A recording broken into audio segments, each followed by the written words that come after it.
आपको बता दें कि अगर आप भी मार्केट में निवेशित हैं और कुछ ऐसे शेयर जहां पे एफआईआईज ने भर भर के माल बेचा है, या कुछ यूं कहें कि सबसे ज़्यादा माल बेचा है, सबसे ज़्यादा एफआईआईज ने किन शेयरों में सेलिंग की है, उन शेयरों के नाम इस वीडियो में आपको बताने वाले हैं।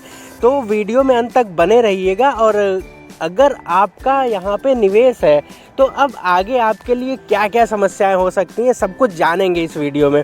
और ऐसा नहीं है कि एफआईआईज की जो सेलिंग है उसको रोकने के लिए आरबीआई ने बड़े कदम नहीं उठाए हैं। भारत सरकार ने ब्याज दरों में कटौती और उसी के साथ साथ आरबीआई ने ऐसे कई कदम उठाए हैं जिससे मार्केट की स्थिति सुधरे, लेकिन एफआईआईज की सेलिंग है वो रुकने का नाम नहीं ले रही है। लगातार एफआईआईज मार्केट में माल बेचने पे उतारू हो चुके हैं। तो फटाफट जान लेते हैं ऐसे कौन से शेयर हैं जिनमें सबसे ज़्यादा बिकवाली हुई है। आप देखें कि कहीं इसमें कोई ऐसा शेयर तो नहीं जिसमें आपका भी निवेश है। तो पहला नाम आता है इंडसइंड बैंक का, जिसमें एफआईआईज की जो सितंबर तक होल्डिंग थी 39.2% की थी, वो अभी के टाइम घट के 30.3% पे आ गई है। इस हिसाब से देखें तो 8.9% की भारी बिकवाली एफआईआईज के द्वारा की गई है। लगभग 77,614 मिलियन रुपए एफआईआईज की तरफ से यहाँ पे इंडसइंड बैंक में बेचे गए हैं। तो आप देख सकते हैं कितनी खतरनाक इंडसइंड बैंक में बिकवाली हुई है। दूसरा नंबर आता है महानगर गैस लिमिटेड का।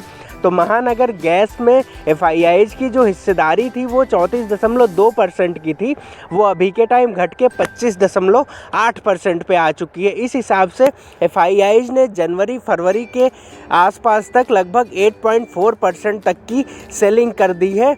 अगला शेयर है माइंड स्पेस RIET। इस शेयर में जो एफआईआईज की हिस्सेदारी थी वो 19% की थी, जो अभी के टाइम 13.6% की हो चुकी है। तो इस हिसाब से इस कंपनी में एफआईआईज ने 5.5% की भारी बिकवाली की है। लगभग 11,808 मिलियन रुपए के शेयर बेचे हैं। इंद्रप्रस्थ गैस लिमिटेड की बात करें तो यहाँ पे एफआईआईज की होल्डिंग लगभग 5.3% तक घटी है। पहले जो हिस्सेदारी 20.2% की थी वो अभी के टाइम घट के 14.9% की हो गई है। तो यहाँ पे लगभग 14,949 मिलियन के शेयर बेचे गए हैं। तो बड़ी बिकवाली इंद्रप्रस्थ गैस लिमिटेड में। अगला नंबर ट्रेंट का आता है। अब इतनी बेहतरीन कंपनियों में भी एफआईआईज रुक नहीं रहे हैं। यहाँ पे जो हिस्सेदारी थी 26.6% की थी, वो अभी के टाइम घट के 21.7% की आ गई है।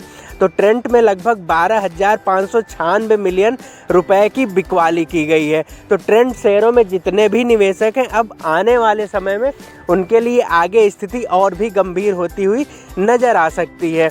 और अगर हम बात करें जोमेटो की, तो जोमेटो ऑल टाइम फेवरेट सभी रिटेल निवेशकों का शेयर है और हमेशा यहाँ पे वॉल्यूम भारी भरकम नज़र आते हैं। तो यहाँ पे एफआईआईज ने अपनी हिस्सेदारी बड़ी मात्रा में घटाया है। जो एफआईआईज की हिस्सेदारी 47.3% की थी, वो अभी के टाइम घट के 43.2% की हो गई है। इस हिसाब से जोमेटो कंपनी में एफआईआईज ने 4.2% के स्टेक सेल किए हैं। और लगभग रुपए की बात करें तो 26,472 मिलियन रुपए के शेयर यहाँ पे बेचे गए हैं।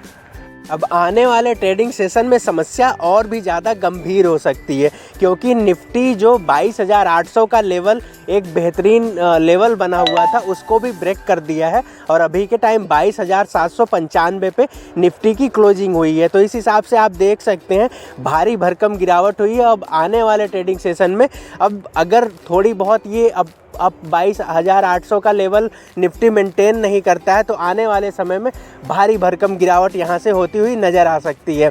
विदेशी मार्केट की बात करें तो लास्ट ट्रेडिंग सेशन में यहाँ पे 756 पॉइंट की बड़ी गिरावट हुई। लगभग 1.71% की भारी भरकम गिरावट हुई है डाउ जोन्स फ्यूचर में। तो विदेशी सेंटिमेंट तो काफ़ी ज़्यादा ख़राब हो चुके हैं। और इस हिसाब से देखें तो आने वाले ट्रेडिंग सेशन में इंडियन मार्केट में थोड़ी बहुत रिकवरी अगर नहीं होती है, निफ्टी 22,800 का लेवल मेंटेन नहीं करता है, तो समस्या बहुत ही ज़्यादा आगे विकट होने वाली है। तो इस वजह से जैसा कि आपने देखा कि ये कुछ कंपनियों के नाम थे जहाँ पे तो एफआईआईज ने जम के माल बेचा है, लेकिन अगर यही स्थिति बनी रही तो आगे आने वाले समय में और अन्य कंपनियों में भी ये सारी चीज़ें होती हुई नज़र आ सकती है। और एफआईआईज बिल्कुल इंडिया को छोड़ के जा रहे हैं, ये समस्या बड़ी